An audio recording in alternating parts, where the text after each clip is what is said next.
parti wala jiite parti xamuñ ndax bii moo koy jiitam déet donc jàppoo ne yooyu yëpp boo ko bëggee boole aussi pour après nga bëgg a am un bilan li nga wax si juróomi at yi déjà maanaam juróomi at pour am si bilan jafe na mais boo si bokkee yi ndax du gën a boo si boole yi ndax du gën a jafe. waaw pour ton information. président moo nekk le président du parti Kiraay. moo koy nekk moom moo koy nekk. waaw kon confirmé ko. waaw loolu pour ton information. waaw ñu nag bëgg nañu. mu jël Mimi Touré.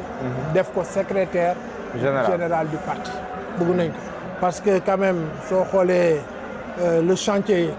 qu'elle a bâti elle est contestée professeur. Mimi elle est contestée. mais mun na ko yor. même Baye Mayoro sax sànq si texte bi mu bind.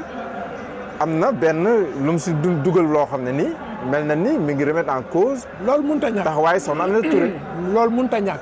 ñëpp mënuñu am unanimité kenn amu ko ci àdduna. mais biir parti bu bëree est-ce que président dina jël ko. non bariwul c'est quelques-uns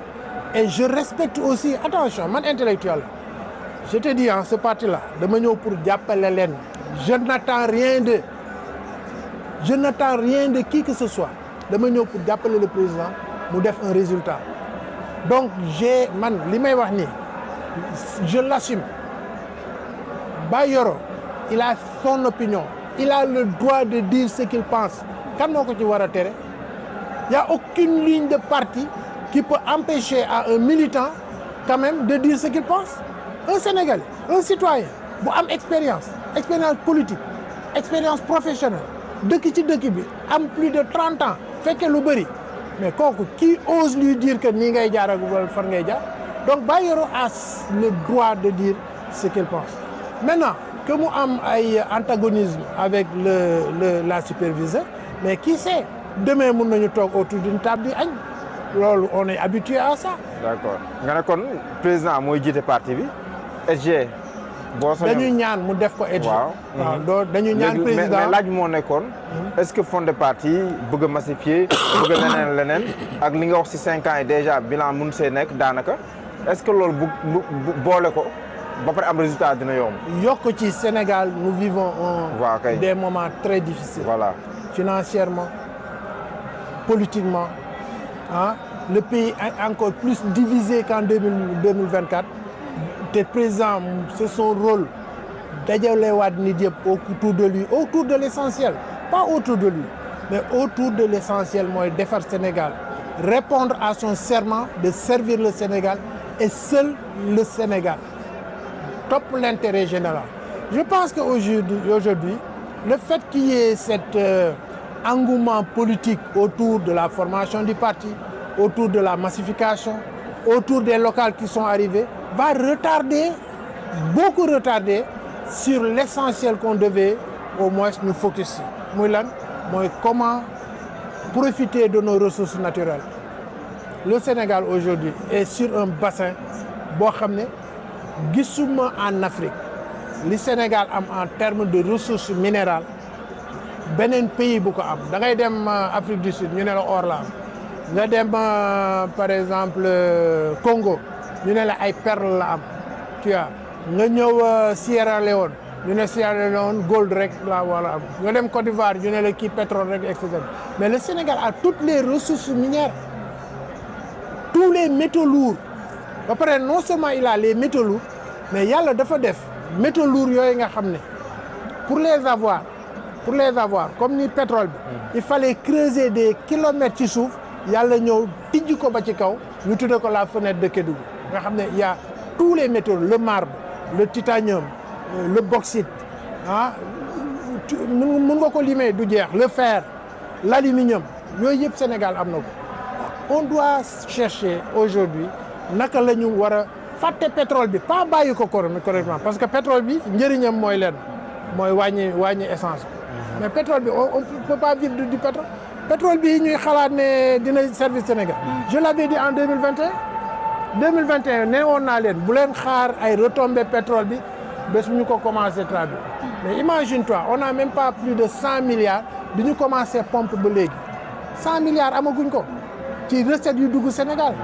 donc naka la ñu mën a compter alors que nos métaux lourds sont là à ciel ouvert le phosphate à ciel ouvert ban dëkk ngay dem bu soxlawul engrais ban dëkk ngay dem bu soxlawul fer aluminium defar acier pour defar ay oto ban dëkk nga mun a dem bu soxlawul zircon nga xam ne toutes les constitutions électroniques zircon ngi ci ban dëkk ngay dem bu amul or tout cela Sénégal mi ngi ak moom à ciel ouvert da ngay dem gas jël ko et cetera.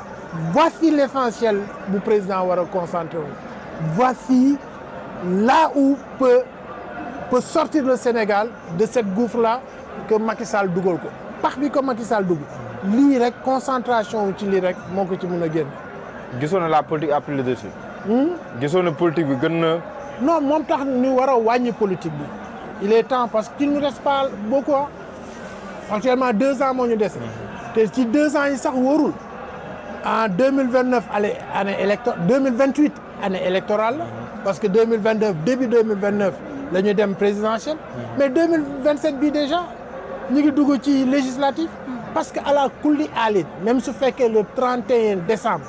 président il faut mu organiser les élections locales et les élections législatives su fekkee day tas assemblée donc voici déjà on a perdu déjà 2 ans ci chamaillé ñu nar a dugaat 2027 ci année électorale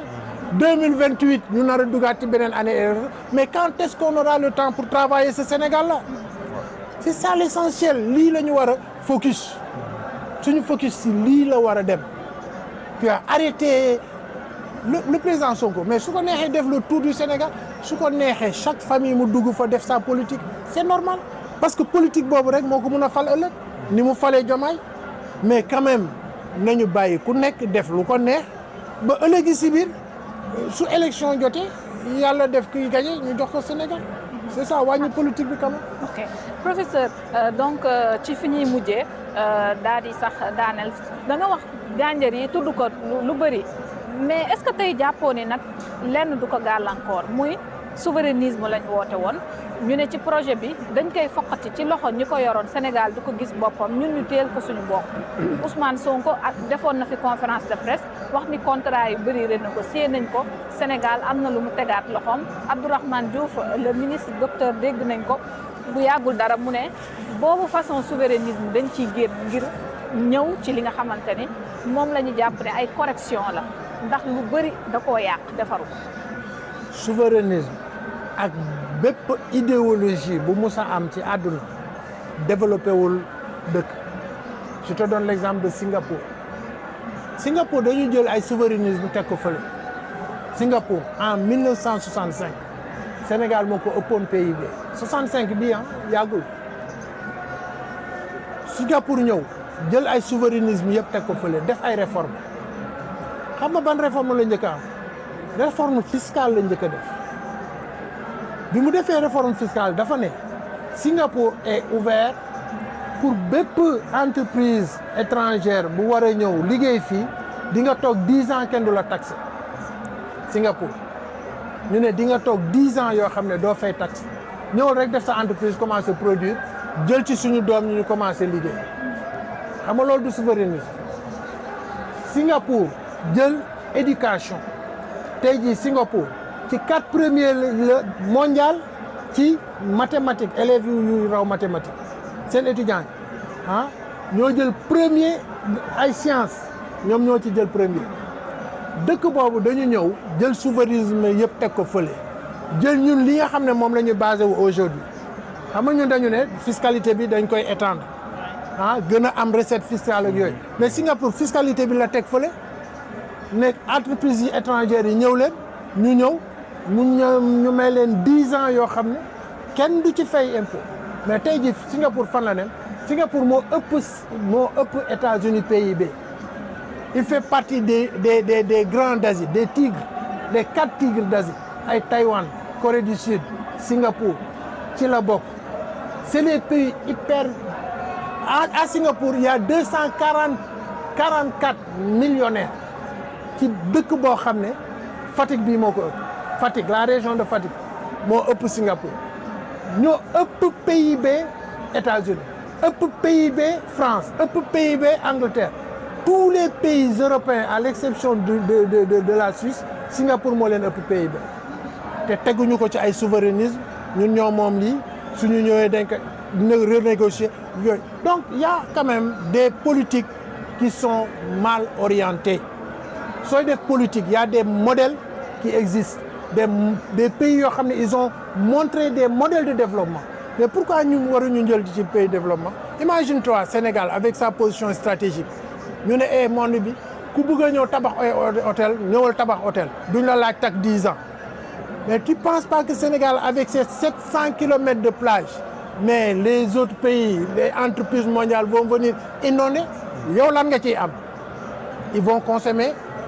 localement. Ils vont prendre tes employés. Mais richesse boobu yëpp su delloowaat ci dëkk bi mais qui gagne? Donc adduna bi mondialisation bi boobu loolu la nekkatuñu ci ay fasu tëju lii ñun ñoo ko moom duñ ko partager. Adduna bi doxewul noonu doxeetul noonu tout a changé. Donc ces modèles-là qui existent Singapour, Taïwan, etc. nous devons prendre exemple ci ñoom. Bàyyi le mot souverainisme ça n'existe nulle part. Souverainisme mooy yow sa biir néeg sa biir néeg nga nekk mais c'est ça mais sa cousin bu jógee Kolda ñëw doo ko fat sa biir néeg nga am benn xarit bu jógee Angleterre te néeg boobu rek nga am doo ko ci fat ñoom ñëpp ñu ñëw bokk néeg bi liggéey ñëw dund bi gën a moins cher ci yow dem dikk bi gën a moins cher ci yow ambiance bi gën a moins cher ci yow nga développé sa dëkk noonu la ñu développé dëkk mais ni ñu bàyyi mais déjà sax ma wax la leneen encore suñu ressources yaa ngi nii kenn laalu soo demee Ibène Bandafassi tu vois des montagnes d'arbres de marbre et le Sénégal a le marbre rose gis nga marbre rose mooy lan ñaari dëkk ñoo am marbre rose ci àdduna bi muy Italie ak Sénégal. Italie depuis 1951 ñi ngi exploité seen marbre ñun Sénégal ñu ngi nii 1 mètre cube de marbre exporté guñu ak marbre bi ni mu cher ak ni muy jar ci dëkk bi. Pourquoi? Parce que des présidents sont venus successivement au lieu de nous construire un train minéralier buy jël marbre boobu di ko yóbbu port de Dakar ñu koy exporter ils ont préféré d'autres projets.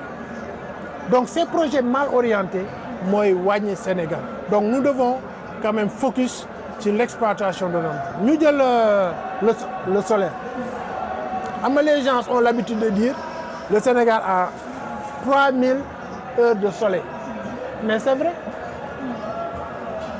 Arabie Saoudite ñoom ñoo ëpp pétrole ci àdduna bi après les États-Unis parce que États-Unis ñooy les premiers qui réserve de pétrole ñoo ko États-Unis léegi ñu ngi ci pétrole de schiste bàyyi nañu pétrole offshore yi ñuy gas ak yow ñu ngi ci pétrole de schiste ay xeer la ñuy dëbb génne ci ay pétrole dëkk yooyu tey dañu bàyyi pétrole fële ils se sont concentrés sur le solaire. Arabie Saoudite ils sont en train de construire la plus grande station solaire du monde dans le désert pour bàyyi pétrole bi jël l'énergie solaire. Mais Maroc bii suñu wet la plus grande centrale qui produit 300 mégawatts 300 mégawatts mooy lan soo jëlee toutes les grandes villes du Sénégal Kaolack Dakar fii ñu nekk nii parce que c'est une grande ville. Oui, Touba c'est une grande ville. 5 grandes villes li ñuy produire en électricité Maroc def na benn centrale solaire. bu ko mën a alimenter boo xam ne mën na ko alimenter. Mais voilà loolu la ñu waroon a nekk loolu la ñu waroon a attelé wu mais nekk fii di def politique guddeeg bëccëg kii suma nit la kii laay fal kii moo ma doon defal li laay fal bii demee mais Sénégal kañ lay avancer. Le Sénégal n'avancera jamais sur ces conditions-là. Donc le focus et ça c'est la responsabilité du président de la République moom moo war a seet li nga xam ne en 2029 su fekkee bëgg na falaatu en 2029 mu commencé ko dès maintenant. Il y a eu nag des réformes qui ont été faites réformes sur mais réforme mooy le bilan immoral bi ñu woon wax. immatériel on est en train de rectifier ça mais il y a d'autres chantiers yoo xam ne nit yi moom la ñu soxla. En ce moment mun nañu wax soxlaatuñu FMI parce que y a des pays africains yoo xam ne mosuñoo jël ci FMI dara parce que ils se suffisent par leurs propres ressources noonu la ñu war a organiser un pays. Mouhamed ñu jeexee kon ci Touba ndax président ñëw na fi defoon fi également ay promesses. waaw par rapport ak Touba ak inauguration ak travaux yi nga xam ne lancé na ko fi promesses yi nga xam ne ni aussi defaat na ko fi ndax mën na am yaakaar que Touba difficulté yi nga xam te ni moom lay rencontrer si divers domaines que incha allah feet ay at loolu mën noo féetee ginnaaw. Touba dafa am une injustice boo xam ne j'appelle le président Diomaye mu rectifier ko injustice bi mooy lan Touba c'est la deuxième ville du pays mooy deuxième capitale démographique du pays après Dakar population Touba moo ci teg. boo jëlee Mbacké sax moo gën a peuplé. waaw léegi soo jëlee Touba Mbacké ndox bu ñu jënd dañ ciy fay taxe mu dugg ci keesu gouvernement yére bu ñu sol fay nañ ci taxe mu dugg ci keesu gouvernement ceeb bu ñu jënd fay nañ ci taxe mu dugg diwlin bu ñu jënd loolu yëpp taxe yooyu di dem ci deuxième population bi xoolal donc ñaata la waa Touba résident du Touba di dugal màggal gii ñu nekk nii les chiffres gravitent autour de 600 milliards lay générer 600 milliards yooyu jëlal au moins 30% yi ay taxes la yoo xam ne day dugg ci gafaru gouvernement li Touba di générer économiquement la capitale Dakar généré wu ko économiquement la preuve wax ma benn événement bu day ni màggal bi à Dakar amul Kazu Rajab bii nga xam ne moo topp ci màggal bi amul benn événement à Dakar buy produire li Kazu Rajab di defu mais ñooñu mérité wuñu quand même li ñuy dugal ci biir économie Sénégal xaalis boobu ñu jël ko quand même delloo leen ko même suñ leen ko dellulu lépp te suñ ñu delloo xaalis boobu Touba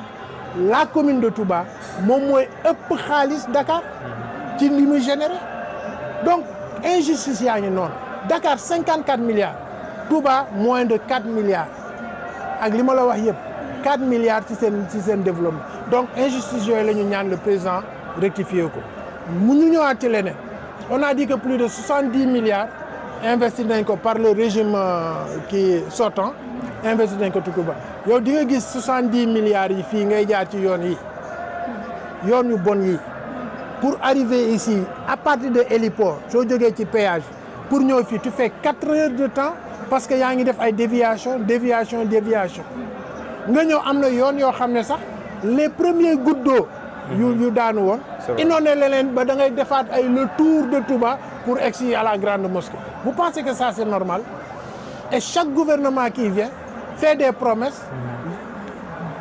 dem yoonam ñu ñëw ñu votel ko comme te Touba déjà dañ ko war a respecter parce que électoral boo xam ne président bu Moussa falu l'électorat de Touba moo la fal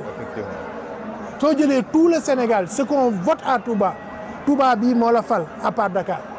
mais dëkk bu mel noonu doo ko respecter moo tax j'appelle le président Diomaye mu jël en main le développement de Touba defaraat Touba bu mu mel ni ses prédécesseurs nga xam ne dañu jël Touba comme un village loolu lañ ko jëlee de te dañu xamul ne les plus grands intellectuels Touba la ñu dëkk les plus grands industriels aussi Touba la ñu dëkk les plus grands travailleurs commerçants Touba la ñu dëkk mais loolu soo ko amee ci réew doo leen toppatoo soo leen mënul toppatoo delloo leen xaalis bi ñuy fay impôt au moins nga def ci dara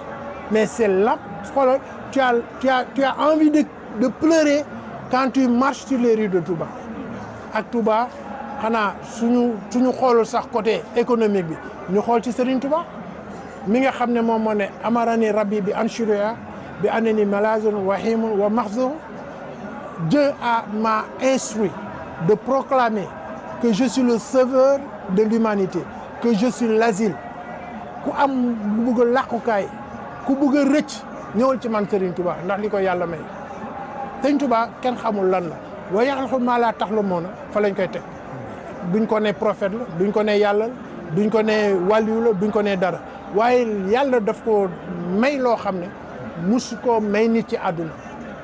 mais kooku waruñu respecter fi nga xam ne nga dëkk moo encore une fois gis nga fii nga toog nii ci mooy Daaru Xuddoos jàkka jëlee ngay seen moom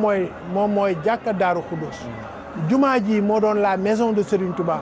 avec ses 3 enfants sëñ Moustapha sëñ Bassirou sëñ Fallou fii jàkka ji moo doon la maison de Serigne Touba moo tax ñu denc ko foofu kër gi nga toog kër sëñ Daaru Assane Ndiaye la ñaari kër la man maa jël sëñ Touba moo ñu jox benn bi jagale ko waa kër Bour Sine fii y avait que 6 habitants ci jamono sëñ Touba boobu 6 habitants waaw mooy sëñ Touba ñetti doomam yooyu sëñ Daaru Assane Ndiaye ak bëkk néeg yi nga xam ne ñoo doon jóge ci kër gi su doon dugg xalwa fii ci Daaru Khoudoss ñu koy indil ay xéewal 6 habitants en moins de 100 ans il y a 6 millions d'habitants qui gravitent autour de la Grande Mosquée de 6 habitants à 6 millions amul aucune ville du monde bu mus a def loolu amul en moins de 100 ans tu passes de 6 habitants résidents à 6 millions de personnes amul benn l'histoire de l'humanité fu ñu ko mus a def mais kooku mérité wul respect ñu jàpp ko yóbbu ko Gabon sonal ko plus de 8 ans yu manqué tuuti mu dellu si waat bi mu ñëwee xam nga lan la njëkk def faut te dire comment il incarne la non-violence Sëñ Tuubaa bi mu njëkkee ñëw fii dafa ne yaa maalikal mulki yaa man jalla an hawadin irham jami'al wara yaa hadiyan rada nee na tous mes ennemis sont pardonnés ñi ma jàppoon ak geôlier yi ma doon def lu bon ak ñi ma doon sotti ay sobeek ñi ma dugaloon ci teen bu am kii ñoo ñëpp ba jéggal naa leen man Serigne Touba ba pare nag woote le mouridisme kooku mérité wul dëkkam nga xam ne keroog bi ko yàlla laaje ne ko waaw les retombées yow natt biñ la natt 8 ans et quelques yooyu nga xam ne natt la woon loo bëgguñu fay la ci dafa ne ijhar lu jooxi ilaa xawmi sahadatana wal takfinal yawma jamhil xalqi niiraana donne ça à mon peuple le Sénégal nee na xéewal yi ko yàlla naroon a may ci natt boobu yëpp nee na Sëñ Tuubaa yàlla na ko may Sénégal moo tax mu ne wa asbilana alayna rabbi afiyatan wa ablana al xasta fi daari ni yàlla da ngay sëmbatal jàmm Sénégal jàmm ji ñu am ci ñaan yooyu la kooku mérité wul dëkkam ñu koy defar donc j'appelle le président de la République quand même mu jël en main personnellement le développement de Touba rectifier toutes les injustices de ses prédécesseurs. Alors